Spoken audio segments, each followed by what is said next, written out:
Okay, welcome welcome to our class tonight. This is class 24 in the Known of God series. We are considering at this time in these sessions what I'm calling now the persistence of God in the midst of His people. God's persistence here that is described in Numbers chapter 16, 17, and 18, because here we see God continually and further clarifying His understanding of Israel, His relation to Israel, His knowing with regard to all of the congregation of Israel. And it's very significant, I think, to understand that this is what God is doing. We have to understand God is not dealing with a bunch of heathen here. He's dealing with His people. He's dealing with His house. He's dealing with His church. He's dealing with Israel. So we have to understand that what God is doing here is not destroying heathen. He is judging within His own house. He is, we could say it this way, He is making known the judgment of His mind and His knowing and His grace in the midst of His people. And thank God that He is continually persistent with us in doing the same. Because it is necessary. The seeing of Christ, the knowing of Christ, the growing up in the head in all things, that is not something that can be accomplished in a one-time glancing of Jesus Christ. That has to continually take place, because everywhere His face is not governing, mine is. Every place His name is not being declared, mine is. And we'll see that in a moment, because basically what we're going to do is look at the last class and reiterate and reemphasize the things that we said in the last class, because I think the presentation may not be very good, but this is a beautiful picture of what God is persistent in doing in the hearts of all of us who are in His Son. He is persistent and desiring persistently and continually to make known His knowing in the midst of Israel. Now, I think a couple of classes ago, we talked about how all of this really begins. And I think it begins because we're looking at this as a relationship that is the relationship of grace, the relationship that is governed by the cross. And that's what God brought them to. I mean, the whole creation, the Exodus itself was all a work of the cross, the blood of the Lamb, the door. So in Exodus 24, we see this again beautifully typified, a picture of it, where I'll read the verses I have here, Exodus 24, 5 through 8. And he, Moses, sent young men of the sons of Israel, and they offered burnt offerings, sacrificed young bulls as peace offerings to the Lord.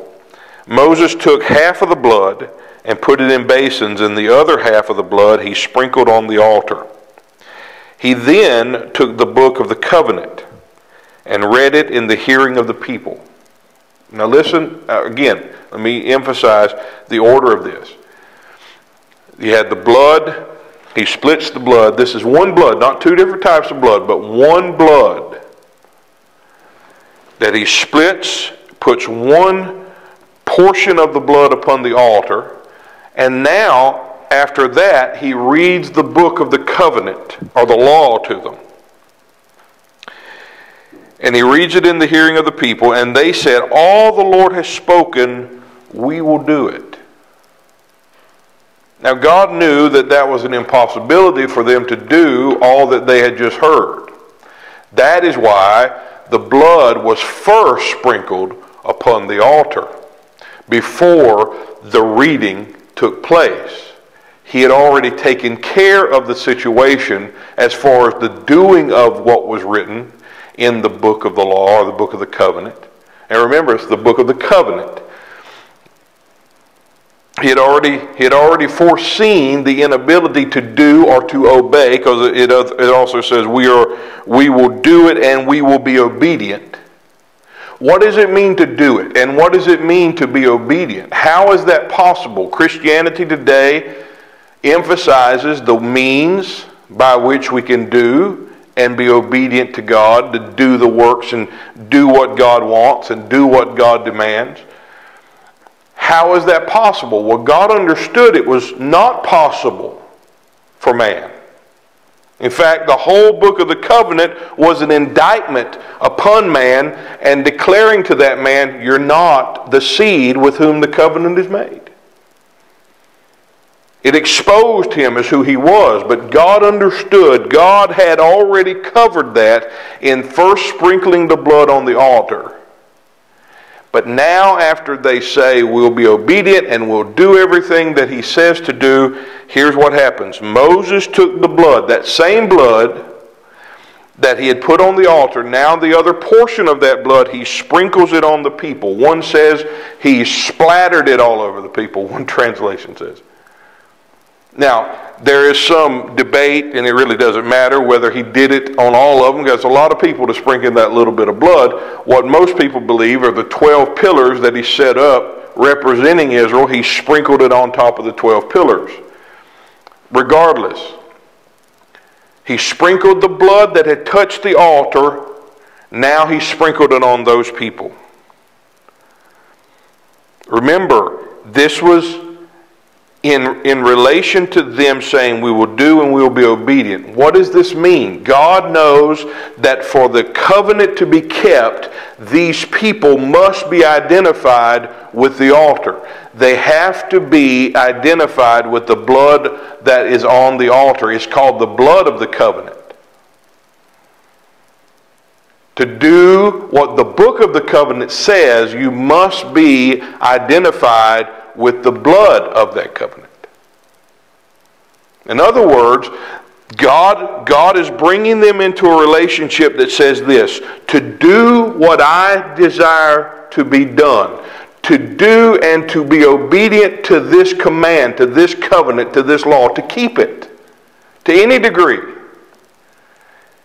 The thing that must govern you, the thing that you must be acquainted with, is the reality of the altar, which is not I, but Christ. We do not live. There is only one who lives. And we're going to see that that is the emphasis and that is the thing that God is persistently making known in the midst of his people here in Numbers. He's already done it with the rebellion of Korah and his company. And I'm not going to go into that again, but there's so many commentaries that I've read, Josephus and different ones, that say that after they were swallowed up by the earth. And also you have some that were burned with fire, and then Korah was swallowed up in the earth, and then those that were burned with fire. But you can go into a lot of different symbolisms with that God is a consuming fire, and that he consumes all things, and all things that can be shaken, all things that can be removed will be removed, that there will be a kingdom that cannot be shaken. Well, that kingdom is personified in that one seed, in that one son who remains, that one Aaron who remains and was untouched and chosen of God, made known in the midst of the people that there was one chosen, one holy. It's not a bunch of people being holy, it's the one holy, one in the midst that determines the whole thing. Their nearness to God now determined by one seed whose right it is to be drawn near unto God. And you read all that in chapter 16. And then the next thing, of course, he becomes the dividing line between the living and the dead, of those who murmured again after the destruction of Korah and this company. But what I want to talk about tonight is chapter 17 and something in chapter 18. But let me go back just a second. When we talk about the blood of the covenant and the sprinkling of the blood on the people, this brings us back to the cutting of the covenant with Abraham, or with Abram at that time. Remember the vision, we've talked about it in real early classes, and this being the basis of God's dealing with Israel. This covenant cut between the Father and the Son. You see, Abraham has this vision. He's talking about a seed, and that God has not given him a seed, and God tells him all of the things that will happen to the seed, Israel, what will take place, and he's referring to them, and he also, at the end of this, says they will, at the end of that 400 years of slavery, they will come out, I think it may be up out of, with abundance, great abundance, and great possessions. And then he goes into a trance, or a dream, or whatever. And Abram's on this over here somewhere. And he sees this going on. And the thing that really struck me in that picture was that Abram is not an active participant in the cutting of the covenant. He's just beholding it and seeing it. God himself is the only active participant in the cutting of the covenant. The surety of the covenant relies on God and God alone. That's it. It doesn't rely on Abram. Abram is later, after he sees it, brought into a covenant that's already cut, already ratified and established. And you see the vision where the two objects, the pot, the burning pot or the oven, whatever, and then this torch, and I see it as the Father and the Son, coming together through the pieces of the sacrifices, cutting a covenant, confirming a covenant. God confirming the covenant with his seed. This is the covenant to which he is faithful. And as I was thinking about that with this blood sprinkled on the people, it's the same thing. All of the sacrifice start right there. In relation to the Israel, in relation to the seed, the coming in of the law did not abrogate those sacrifices. Those sacrifices are brought into the law. The cutting of those animals brought right into the law. Why? Because it did not nullify this covenant made with the seed. It just kept the promises and the inheritance for the seed until the seed came. And Paul says that in Galatians. But when we look at the covenant, I was reading some things concerning it. And I found this article that was written by a professor, Jewish professor, and trying to find his name, Joel Litke. And he writes this article in the Jewish Bible Quarterly. And there was a part here that I want to emphasize because I think it's very important. He says, what seems, however, a more relevant and persuasive explanation is the Torah's need to convey an important message, though it is unstated and implied. In spite of Israel's frequent and almost unforgivable acts of disloyalty and rebelliousness, the covenant between God and Israel was never affected. Now, it endured and it remained in force. Nowhere is there even a hint that God has rejected or abandoned the nation. Now, I know where he's going, but listen where I'm going with this. Though the people often provoked his anger and were punished for it, the deed and the terms of the covenant remained valid. Telling the story of Israel's many failings in the Torah is the Torah's way of demonstrating the irrevocability of God's covenant.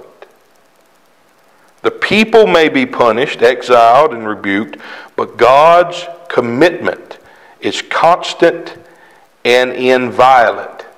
It will never be violated, never be stopped, abrogated, or cease. Now, again, I know where he goes with this, and I know where he will go with this, of course, but I want you to understand something about what we're seeing here, and every time there is all of these failings of Israel, and you're thinking, God, why is he still dealing with these people? Because the people are not the object of his view. The people are not the measure of the covenant. Understand this. Yes, I believe that's probably true. The many different ways that we see their failings and all of the things that happen, yet God remains faithful to his covenant. Why? That's why he continually, they bring up, God, remember your covenant. And the word remember there is to keep ever before your face. Keep ever before your face this covenant. Why? Because it keeps me out of the picture. If he were to look at me, the covenant would be broken. The covenant would cease to be. But he beholds the object and the ratifying object of the covenant, the only party of the covenant. And that is the one to whom he is forever faithful. You see what I'm saying? He's not faithful to the people. He's faithful to the one in view of whom those people exist. Same today. He's not faithful to us.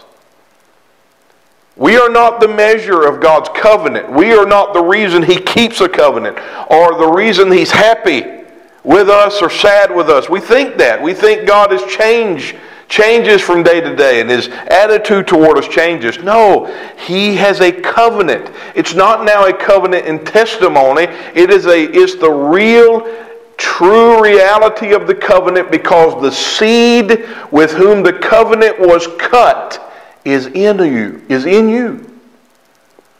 And it is that one to whom he is faithful. He is faithful who has called us unto the fellowship of his Son. It's that Son to whom he is faithful. That Son with whom his covenant is made is the object of his faithfulness.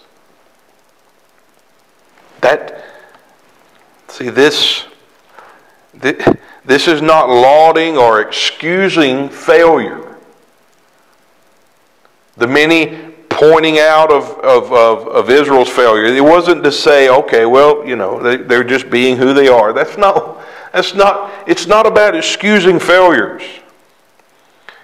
It's truly placing the weight of our relationship with God upon its only proper foundation, and that is Christ in you. The validity or the continuance of the covenant was never contingent upon many people keeping the ordinances of the law. There were punishments for not keeping it, but it was always and only contingent upon the one in view of whom the law was given.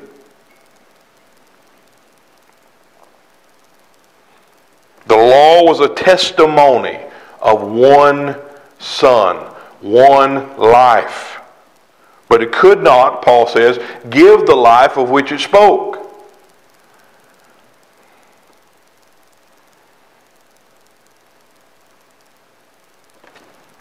It was a testimony of one life that would come, one Son that would come. That is why God clothed them, I'm going back to a lot of earlier classes, clothed them with a testimony of his Son, clothed them in Christ in a testimonial way. And you go to the intricate details and nature of that law. Why? Because it is a testimony of a perfect life. A perfect Son, the perfect one. Under that testimony, we see one law, one covenant operating and having its effect in the midst. In Christ, we now have the one life living in us, fully supplying unto us all spiritual substance, being in us the full supply of all spiritual things.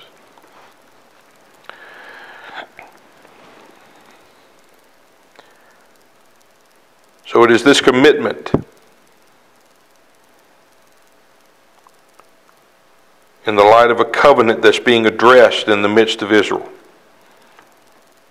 God is making known the sure and perfect reality of the covenant, because he's revealing the singleness of it, the simplicity of it, and the surety of it in that one.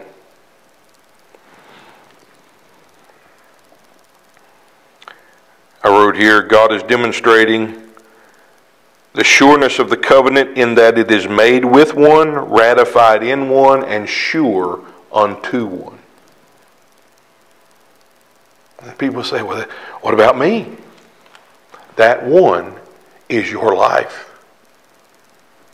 And that's what they're going to see here in chapter 17. That's what they see. That's what God makes known in them. It's the judgment, but it's the judgment of truth. It's the judgment of grace that comes into the house of God, so that they may live in the knowledge of God. The knowledge of God. Not their knowing of, but His knowing being made known and manifest in their midst.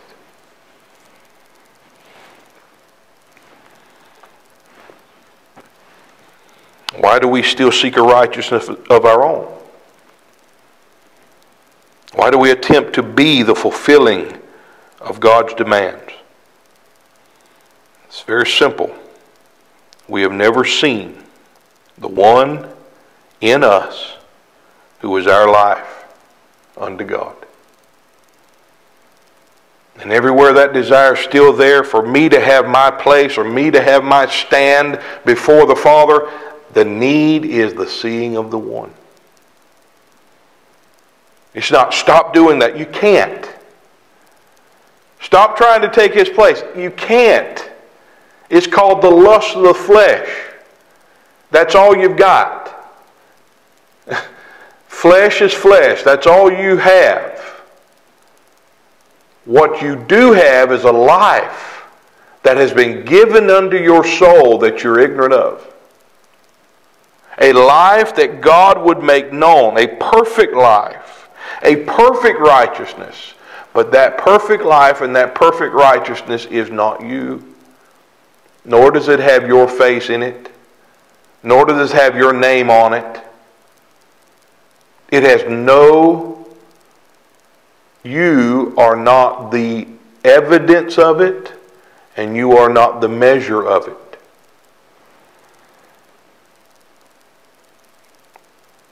Perfect and eternal delight, the amen of God. That's the need, to see Him. To see Him. So again, we're going to go to chapter 17 here and talk about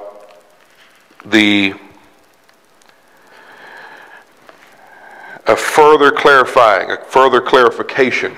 I've kind of titled this Israel Simplified, because it is exactly what's taking place. God is simplifying their relationship with Himself. See, that, I'm not making light of it when I say simplified. What I'm saying is God is bringing about in their midst His understanding of what it means to have a relationship with Him. His understanding of relationship. his understanding of covenant, his understanding of who Israel truly is. God is making known in their midst. So we're going to see this, God simplifying in their view their relation with himself. And that has to happen in us.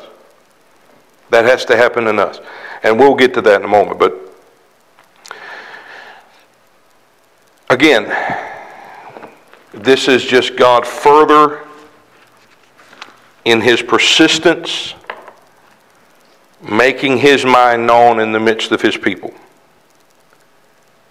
So in verse 1 of chapter 17, let's start reading there. The Lord spake unto Moses, saying, Speak unto the children of Israel, and take of every one of them a rod according to the house of their fathers, and all their princes, according to the house of their fathers, 12 rods. Write thou every man's name upon his rod. And thou shalt write Aaron's name upon the rod of Levi. For one rod shall be for the head of the house of their fathers. And they shall lay them up in the tabernacle of the congregation before the testimony where I will meet with you. Now, notice something very significant here, and this is going to bear out at the end of this story. And it's going to be tremendously important. And it's something that we have to, I think, it's very significant. Let me just say it that way.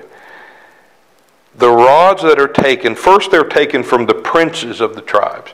No, remember back when we're talking about Korah and the company that were gathered against Moses and Aaron, it calls them men of renown, men of great esteem, princes. The upper echelon, I guess you could say. We're talking about the heads of the people. Well, we're talking about the same thing here. These are princes, the leaders of the tribes, the heads of the tribes. And he says, take every man according to the heads of the tribe, bring a rod, and I think this was their rods, bring their rods to me. But he doesn't just do that. It's significant that he has Moses write their names on it.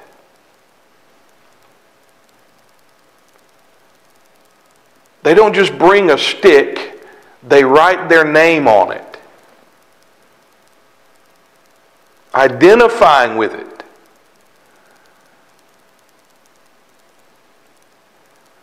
Probably saying, I possess this. I identify with it. Just as they laid their hand on a sacrifice to identify with it. They put their name on this. And then Aaron puts his name on the rod of Levi. And then God says, put it in the tent of meeting before the testimony. And see, this is significant as well. Remember when he says the tent of meeting before the testimony, he's talking about the Holy of Holies. Remember what we have looked at in previous classes. You have the encampment of Israel. Remember the encampment of Israel, and you have, I'm not going to take the time to draw it, but you have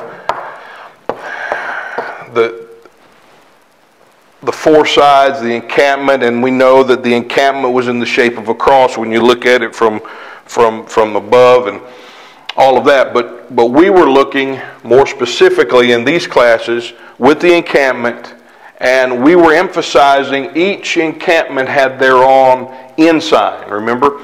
We were looking at the ensign and how each ensign had a symbol that determined that tribe, or that was the symbol, and it basically named that tribe. And remember how we said that each one of those ensigns, each one of those banners, corresponded to the breastplate, to one stone on the breastplate of the high priest. basically bringing the whole of the encampment into one man. God summing up the whole of the encampment, the whole of the congregation. The congregation means the ones gathered. Again, going back to classes previous, because it's all coming together here. Remember Jesus saying over Israel, how long I would have gathered you. How long I would have gathered you unto myself, but you would not. You desired me not. You would not. Therefore, your house is left desolate. The word desolate means it is left without the proper and rightful occupant. And then, after he says that, he departs from the temple in Matthew 24. Why? In testimony, God had gathered them in one. The one ensign, the one true standard, the one gathering place, the one we see in Revelation, in the midst of His church that says, I am the beginning, I am the end, I am the living one. We're going to see that manifestly seen here in chapter 17. I am the living one. See this? One man summing up the whole of the congregation. Now we talked about that, and that was with his garments. But on the Day of Atonement, he would stand here in the Holy of Holies, not clothed with the representative garments of Israel. He did not stand there in this day representing Israel. He stood there as Israel, clothed with pure white linen,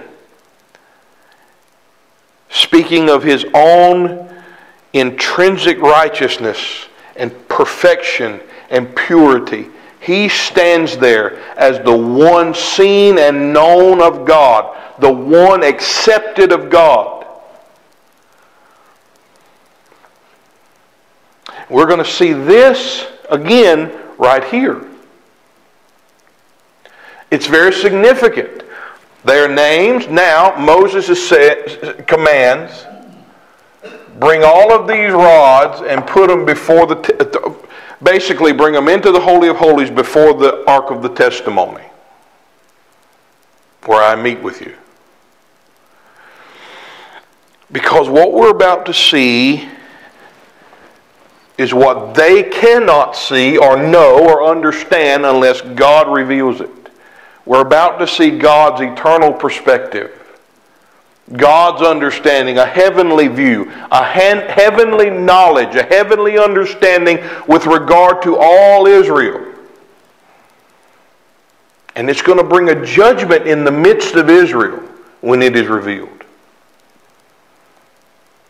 This is very important because it's the same picture as the Day of Atonement when He comes out and shows Himself as the one upon whose breast the whole of Israel resides and abides. Living, the one living one, showing Himself to the house of Israel as their salvation, as their life, as their atonement. And in the appearing of that one, He becomes a judgment in their midst. We have nothing unto God except who He is. We have no righteousness before God except who He is. Because now He appears as the unveiled view of God. The unveiled knowledge of God has appeared, and they see a judgment, and there's a reckoning in the midst of the house of Israel, in the midst of the congregation. You see the same picture here. He brings all the rods into the Holy of Holies.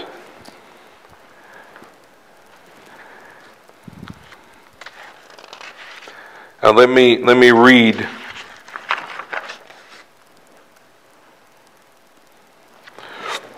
Let me read these verses here. Now before he does this, God further speaking to Moses says in verse 5, "And it shall come to pass, the man's rod whom I shall choose." The Young's literal, I love the Young's literal of this. It says, "the man's rod upon whom I'm fixed." His gaze, his sight is fixed upon one. "And the one upon whom he's fixed shall flourish, shall bloom and blossom. And I will make to cease from me the murmurings of the children of Israel, whereby they murmur against you." Listen to the order here. God says, "the one upon whom I am fixed." The word there, the word fixed here is basically choose, and it means to select, to appoint, to choose, to be excellent, to be acceptable.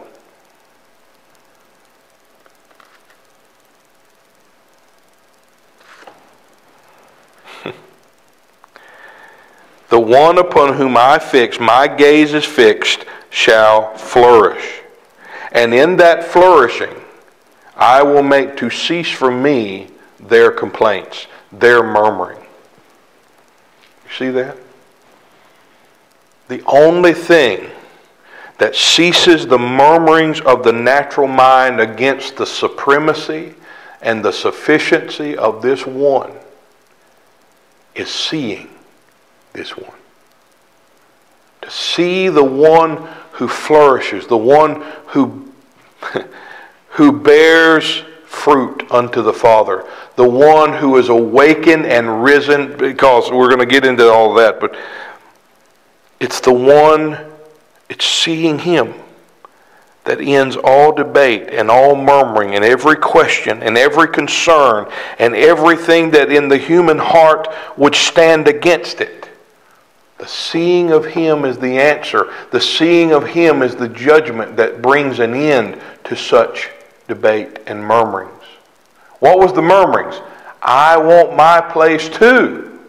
I want my place before God. I want to stand before God. Who does he think he is? Remember? It's the whole argument of Korah. We're all holy. We all have a relationship with God. We can all serve God and be accepted of God. God is about to make known the one upon whom his eye is fixed. And in that, their murmuring ceases. The word cease there, to make cease, the phrase, it actually means this: to cause to sink so that it will never rise again. What do you see when you see the one?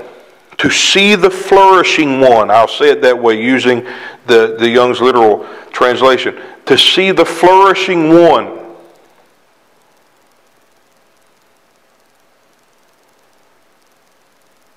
Causes the murmuring of my heart, the murmuring of the natural man, the murmuring of the mind that is motivated by the lust of the flesh. The seeing of the flourishing one causes that to sink as to never rise again. Why? Because the man who is the source of such murmuring is seen to be put away, never to rise again.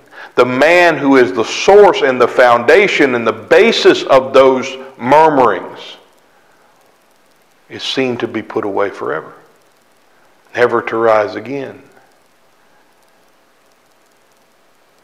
You see the only thing that God beholds. You see the only thing that has any validity in the sight of God. You see that everything else has nothing and does not even have a place or have any. God gives no respect to it.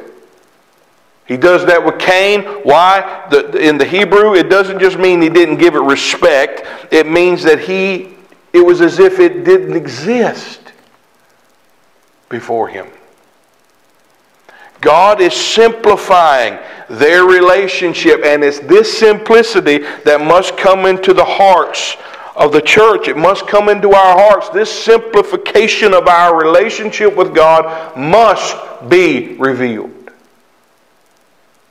I'm going to show you something with regard to that. We'll see Israel here simplified in their sight. What I'm speaking of is God revealing the true identity of the whole. God bringing them to the acknowledgement of the singularity and sureness of His covenant with them.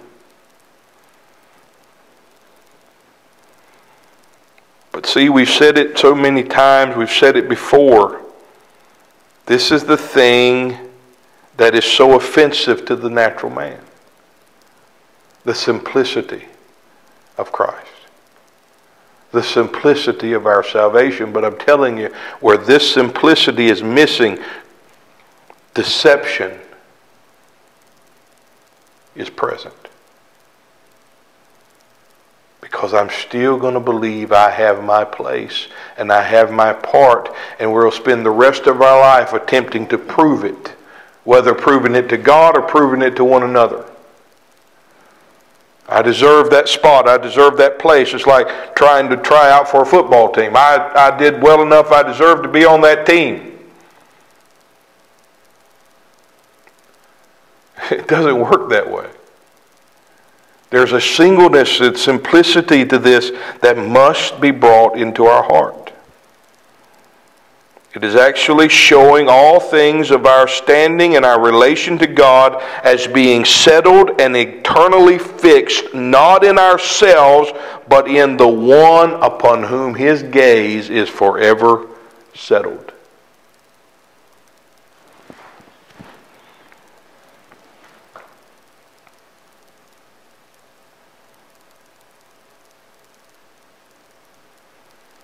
Simplicity of Christ is always the objective. Remember, Paul says this. There's two places where he uses this word, simplicity, in 2 Corinthians. One is 2 Corinthians chapter 1, verse 12, where he talks about that their conversation among them was in simplicity and sincerity. Now, that's not him saying we just use simple words and, we were real sincere. He's talking about that their manner of living, their teaching, everything they did in the midst of them and in the world, he says, was in a simplicity, which meant they had one thing that occupied their view. They had one object, one single object, because the word simplicity actually means that. It means singleness.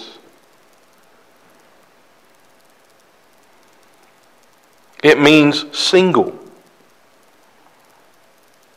But when I looked this up in Strong's, it was very interesting. It meant singleness,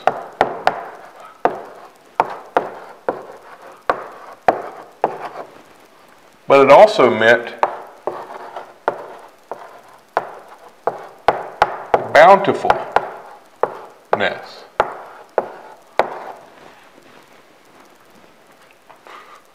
That's totally contrary to the natural mind. We think bountifulness is found in the abundance of many, right?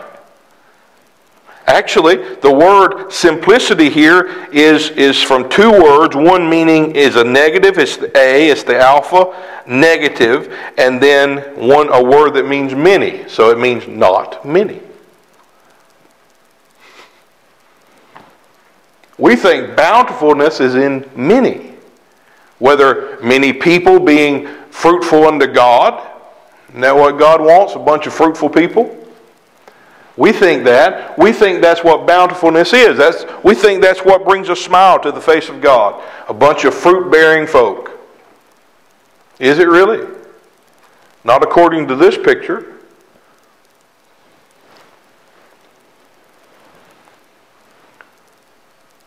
Is it a bunch of spiritual things that we acquire in our journey, in our walk with God? Many spiritual things. Now I have this, I have that, I have love, faith, joy, peace, I have the gifts, I have all of those things. Now, man, there's really a bountifulness in me. Is that really the definition of bountifulness? According to this word, these words are synonymous. Singleness, bountifulness. Why? Because the bountifulness of our salvation, the bountifulness, the abundance, the fullness of everything that we have unto God is measured and defined in the singleness of the one who lives in us. There is no contradiction there. But it's contrary to the mind of flesh. One is the bounty. One in whom is hidden all the treasures of wisdom and knowledge. The unsearchable riches of Him. See that? Single, bountiful. And you're about to see that in this picture. That's what I'm talking about when I'm talking about the simplicity of Christ. That's what Paul was talking about when he said, I am fearful that just as Eve was beguiled by the serpent, that your mind would be corrupted from the simplicity of Christ. That you would try to find the bounty of reality, of spiritual life in anything other than the singleness and sufficiency of the one who is in you.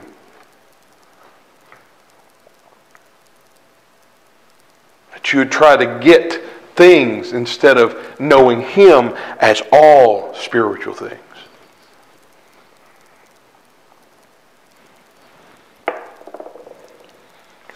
The single and all-sufficient one determines the fruitfulness of the whole.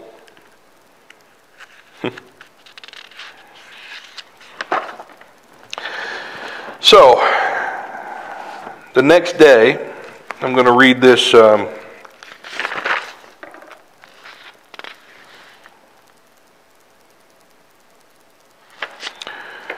think this is starting in verse 8.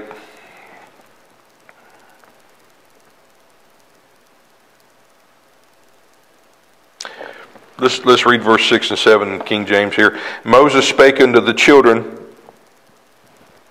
of Israel, and every one of their princes gave him a rod apiece, for each prince one, according to their fathers' houses, even 12 rods. And the rod of Aaron was among their rods. And Moses laid up the rods before the Lord in the tabernacle of witness, again in the Holy of Holies. So now reading this from the Young's Literal, because there's something in the Young's Literal that's very important to point out, the realization that comes into their hearts. Moses bringeth out all the rods from before Jehovah. No, wait a minute, I didn't read this. And it came to pass, this is verse 8. Came to pass on the morrow, Moses went into the tabernacle of witness, and behold, the rod of Aaron for the house of Levi was budded, and brought forth buds, and blossoms, and yielded almonds. Now, there's a couple things. One thing is in nature. The reason it's important, or most of the commentaries will tell you that the reason the almond branch is used. The word in the Hebrew, almond, means awakened,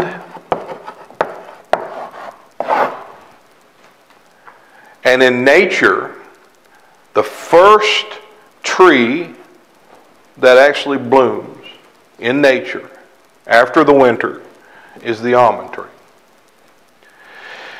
To point out something, I think, that he is the first fruit, the firstborn. And again, we've pointed this out many times. He's not the firstborn among many, That would be the picture people would think in this rod of Aaron. He is the one first among many. No, no, no, no. It's he is the firstborn in many. See, this whole picture I've had to re-examine what it means, what union with Christ means. And what does it mean to be fruitful unto God? What does it mean to bear fruit? Is it even something I do? Or is it a recognition in my heart as something He is?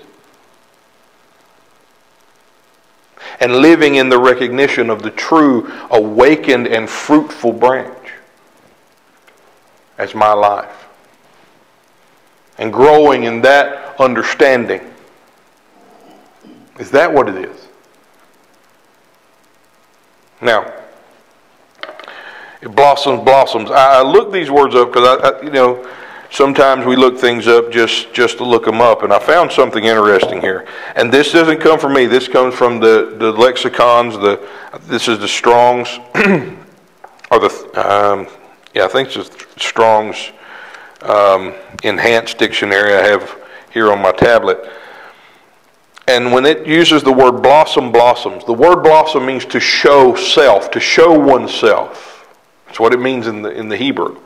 It means to show oneself, and the word blossoms is to glisten as a light, glisten to a shining thing, something that shines. So it's saying show oneself and glistening a shiny thing as something like shining.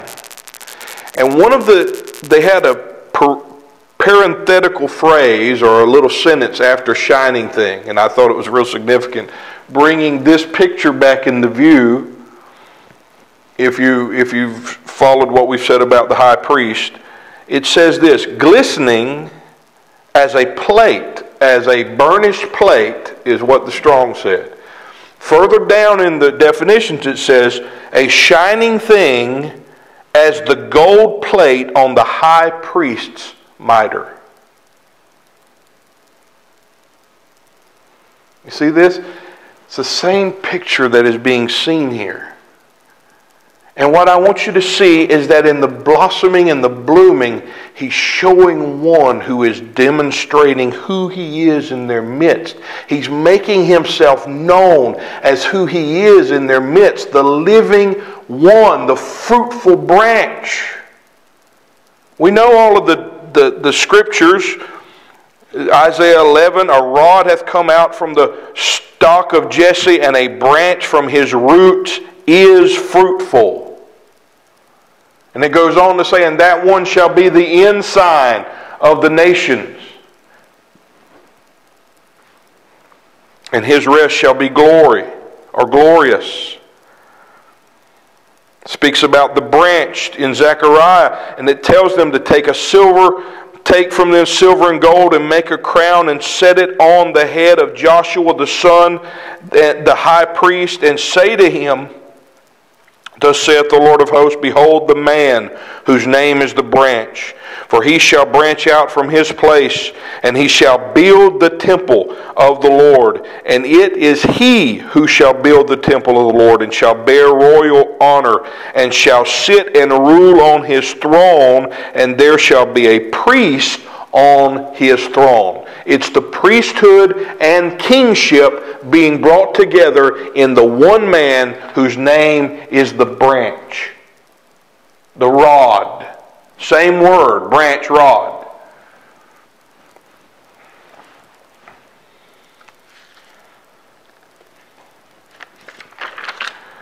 So let's go on in this. Running out of time. And Moses bringeth out the rods from before Jehovah, and unto all the sons of Israel. And they look, and they take each his rod. Now remember, these rods are not just sticks. They have their names on them. You see? Now, these things have been in the Holy of Holies. God has made His knowing known. his view, his perspective known, and now Moses is making it known in their midst. He's bringing it out. He's revealing God's knowledge in the midst of Israel, and there is a reckoning now that comes into their midst. The reckoning of heaven itself, the reckoning of truth, comes into their midst, and they take hold. They hold a proof of this reality in their hands. There's something they have to recognize. What is it? First, they have to recognize there is only one rod that is blossoming and bearing fruit. And there's another thing we need to point out, that it's not a progressive thing here, is it? He didn't start with a bud and then 2 or 3 days later he blossomed and 2 or 3 days later he bears fruit. It's all there. The full harvest of the pleasant fruit that glorifies the Father is found in this one. And it's there immediately. God is showing there is no progression to Him. There is no progression to His blossoming and fullness.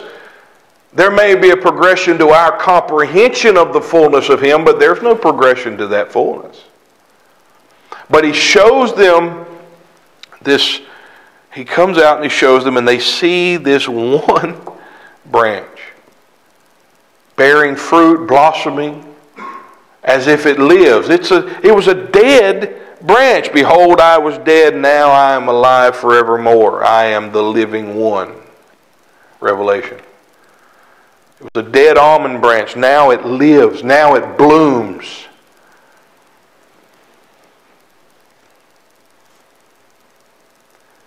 And they see that one who lives. They see Aaron's name on it. And now they have to confess and bow to that name.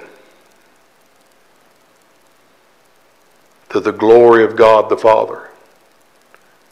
There is a name above every name made manifestly known. And they hold their dead, lifeless, fruitless branch. And they have to understand, in the sight of God, because that's where these were, in the sight of God only one lives. In the sight of God only one bears fruit. In the sight of God, there's only one chosen. If we have a life unto God at all, He is it. I don't have a life unto God but Him. I don't bear fruit unto God. He is the fruit. That is the pleasure of the Father, that glorifies the Father. If I am to have any part of that, it must be abiding in Him who bears that fruit. You understand? The singleness of God's knowledge, the simplifying of their relationship has now come and had its reckoning in their midst. The immensity of this, I can't say it very well, I'm not expressing it very well, but just the immensity of this picture. Their names on a stick, and it's just as dead as it was. His name on a living branch. That's what God would do. He would reveal the living, fruitful branch that has awakened, that is the first fruit in us, the firstborn in many, the single and sufficient one in whom the full bounty of the harvest is found and known of God.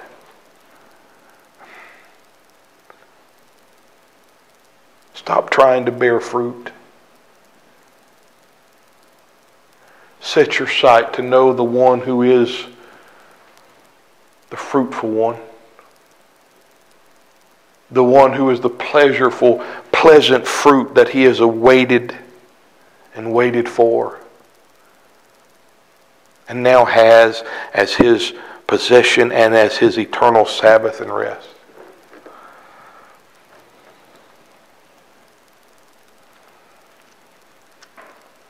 But see, the next thing is where I want to go here. I'm out of time, but the next thing is they see this, and here's what they say, and this is from the Young's Literal Translation. I say it says it better than any other translation I found. And the sons of Israel.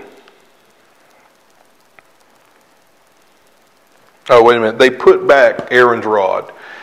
One translation says, and the rod returned. They returned the rod back into the Holy of Holies. And that's him standing in the sight of God for us. Hebrews 9:24, standeth in the presence of God for us. But he goes on and says, but to those who will look for him, he shall appear as the second, without sin, not dead branches, without sin, as the full abundance of our salvation, the bountifulness found in the one who stands in the presence of God.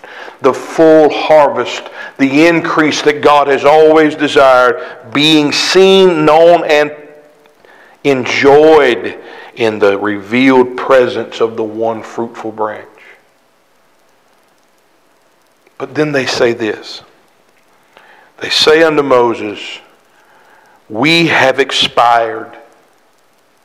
We have perished. We have all of us perished. Any who is at all drawing near unto the tabernacle of Jehovah dies. Have we not been consumed to expire? You may say, oh, no. That's not what. And many commentaries miss the point of this. They think God did this to bring fear into their hearts so they'd be scared to never murmur against him again. No, that's not the point. It wasn't about fear. It was about the reckoning of truth in their midst. They are declaring the truth concerning their state of being. This is them declaring, we are crucified with Christ. We do not live. We are dead. He alone lives. If we are to have any relation to God in the tabernacle at all, He is alone our relationship to it. He lives unto God, and He is made unto us life itself. There is no life unto God but Him. This is not about being dead in sin or crucified in sin. This is what they are comprehending what it means to be crucified with Him. Remember, God is judging in the midst of His people, not heathen, but the midst of His household. They are experiencing the reality of what it means to be crucified with Christ.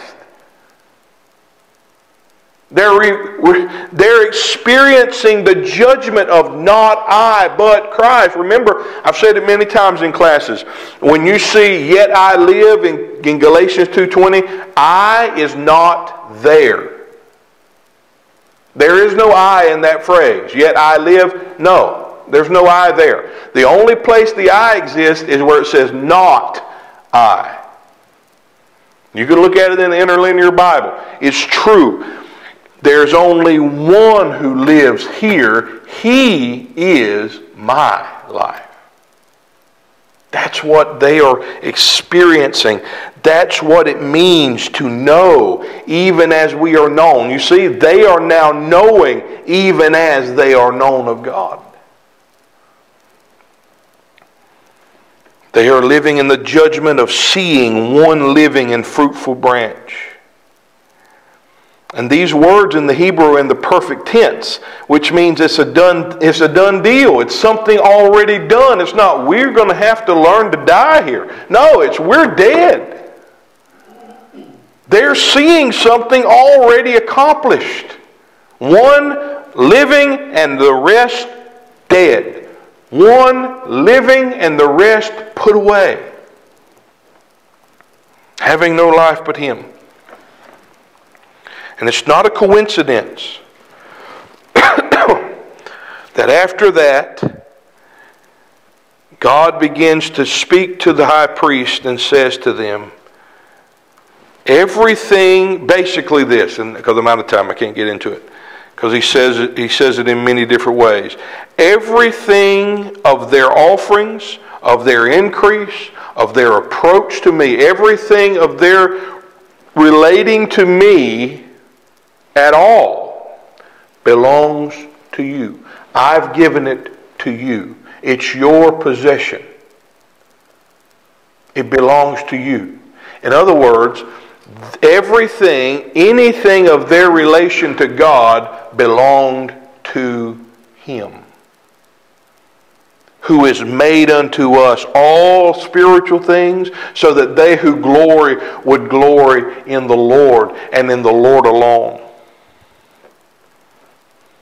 Let them glory in Him. This sounds just like Jesus saying, all things are given unto me of my Father. No man knows the Father save the Son, and no man knows the Son save the Father. And then He says, come unto me. Come unto me, and I will give rest to your soul. See, the rest He offered them was not some solace from their works. The rest He offered them was Himself, to be found in Him, having no fruit, nothing of their own, only what they were knowing and apprehending Him to be by faith. And that is the reality God is persistent in driving home in the hearts of those who will look for Him, those who are set to know Him. God will simplify our salvation. He will bring it down to the singleness, the simplicity of Christ. And in that one, He will reveal the full bounty of His eternal pleasure. And we will live enjoying and experiencing the unsearchableness, the eternalness of all the riches of Him. That's the reality of our salvation. That's what the grace of God has brought into us. And that's what God is pleased to reveal in us. May God simplify our salvation in the revealing of this one fruitful branch. Amen. We'll stop there, and we'll pick up in our next class. Appreciate you being with us. Amen.